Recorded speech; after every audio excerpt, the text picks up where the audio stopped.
What I've done here is stripped the E-coat off of this new Perfect fender and done a little pre-body work in Duraglass before epoxy. Yeah, and that way after epoxy I can pretend that it's almost perfect. So here we are. Still have to strip this rocker, start cleaning up panels and putting things in epoxy. Then bolt it back together, finalize all the alignments of the panels, and start doing body work. I need to, what you usually would do is weigh all the door guts, see what they weigh, and then put that much weight in the doors, and then finalize your door alignment. Because otherwise, if you just line these up now empty, you'll paint the car, put it together. Fenders are usually going to be on by the time you put the doors together. Then when you get it all done, the weight of the door, this is going to be low to here. So then you either got to jack up the door and bend it, or you got to loosen these bolts and slide this hinge forward. And by that time, this is usually painted. Sometimes these are seam sealed around here too. Fender's usually on. It's just usually not a good situation. So either put your doors together or figure out how much weight's in them, weigh them down, and adjust your door. That's the way I do it, is I do that, and then I leave these on the car and paint this post with these hinges on the car. So, yeah. In case you're wondering about that, I'm going to put some Duraglass on the back side of this now. And it's cold in here. I was reading something a couple months ago about people putting Duraglass and fiberglass over welds, and the guy was saying, "Nah, you don't need that. If your welds are good and there's no pinholes, there's no reason for that." And I totally agree. So I went ahead and Duraglassed the back side and the front side of this fender because definitely needed it. So now that that's done, when this is done later, well, you won't see in here because the inner fenders will go on here, but I'd like to, raptor these. Probably won't. I'm going to test fit the wheel lip molding one more time.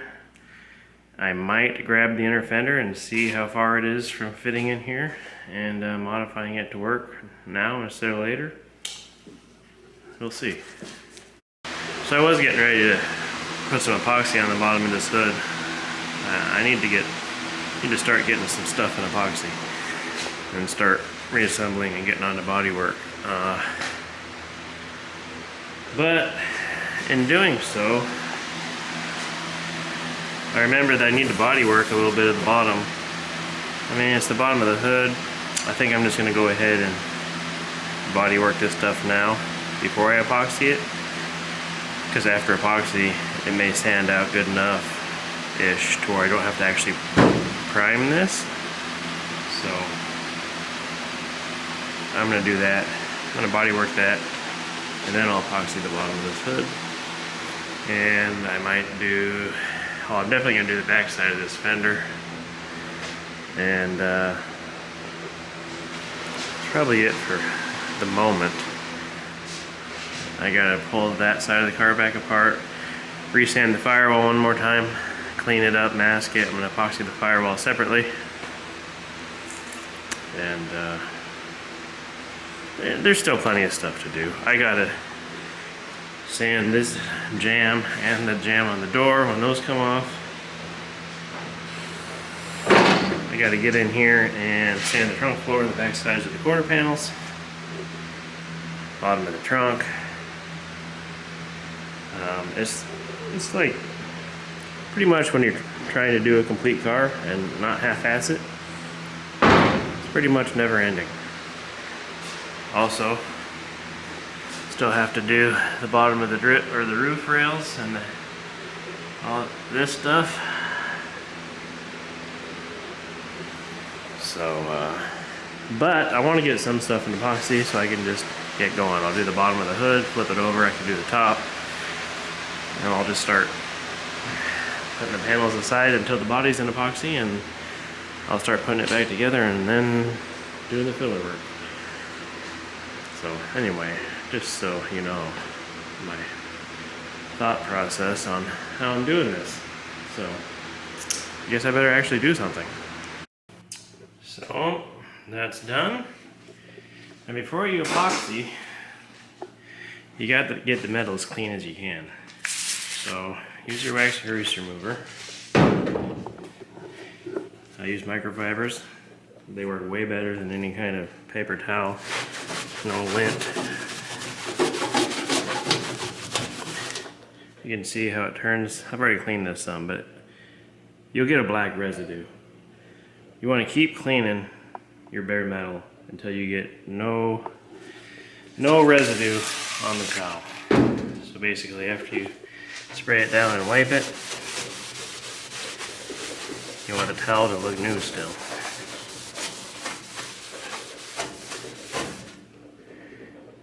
You can see I'm not there yet. Like when you first start cleaning it, it'll be black, like really black. So anyway, that's the most important thing. Get it clean. Epoxy. I didn't film spraying it because everyone knows what that looks like. But there's plenty of stuff to spray, so there's always next time. I did that, and I did the back part of my coupled together fender here. So that's the progress for right now. So I got the hood flipped over, sanded it again with 80 grit. I got to clean it with wax and grease remover. It's ready to epoxy. Same with this fender. So I'm gonna get going on that. Real quick, I want to apologize for these videos being so boring. It's hard to make something entertaining when you're out here by yourself, just trying to get stuff done. I'm mainly making these videos on this car for the other people involved with the project, so they can see what's going on.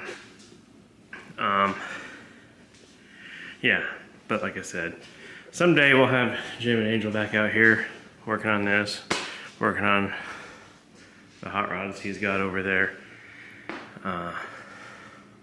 But yeah, this is a huge project, and I just need to get it done, and I'd like to show progress along the way.